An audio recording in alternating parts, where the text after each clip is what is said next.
এই দাবদাহে নিয়মিত জলপান করবার তাগিদে এক অভিনব উদ্যোগ গ্রহণ করল শিলিগুড়ির নেতাজি বয়েজ প্রাইমারি স্কুল। একই সাথে শিশুদের প্রিয় খাবার বিরিয়ানি খাওয়ানো হলো স্কুলে।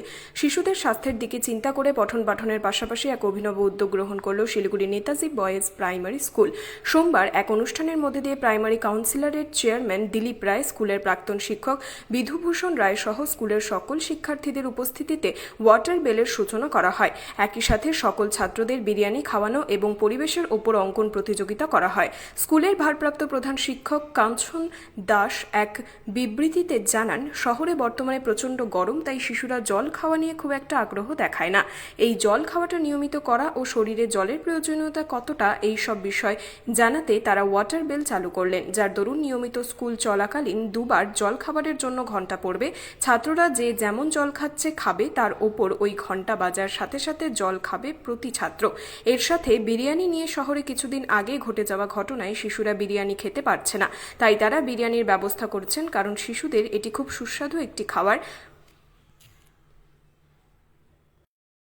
আজকে ছাত্রদের কথা ভেবে আর কি আমরা বিরিয়ানি মানে মহাভোজের আয়োজন করেছি। বিরিয়ানি অতি সম্প্রতি শিলিগুড়ির বুকে যা ঘটলো আর কি, যেমন টয়লেটের মধ্যে আমরা বিরিয়ানি দেখতে পাই, এবং এতে শহর শিলিগুড়ির মানুষের মধ্যে একটা ভয়ের সৃষ্টি হয়েছে বিরিয়ানি খাওয়াকে কেন্দ্র করে।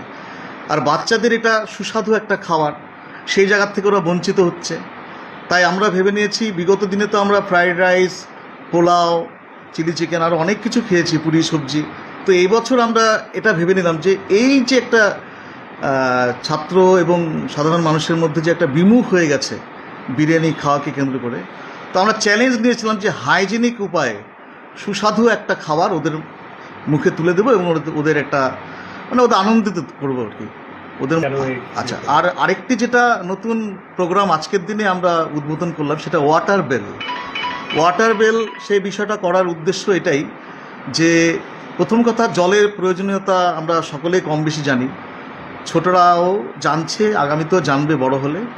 তো মূলত একটা নির্দিষ্ট সময়ে একটি বেল বাজবে, সেই বেলের আওয়াজটা যখন ওরা শুনতে পাবে তখন ওরা জল পান করবে। ওদের নর্মাল যখন পিপাসা পাবে তখন তো জল পান করবেই, তার বাইরেও দিনে দুবার আমরা বেল বাজাবো, সেই বেলের আওয়াজ পেলেই প্রত্যেকটি ছাত্র জল পান করবে।